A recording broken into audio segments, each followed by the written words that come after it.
بسم الله الرحمن الرحيم ألف لام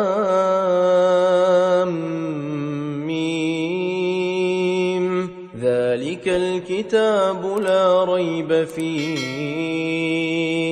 هدى للمتقين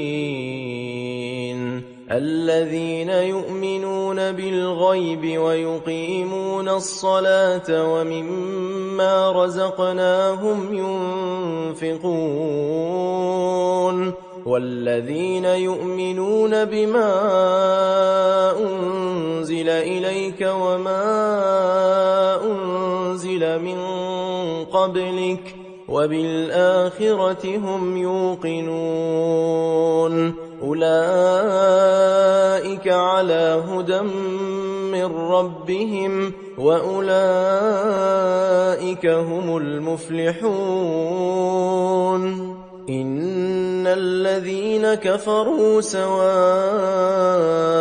عليهم أأنذرتهم أم لم تنذرهم لا يؤمنون ختم الله على قلوبهم وعلى سمعهم وعلى أبصارهم غشاوة ولهم عذاب عظيم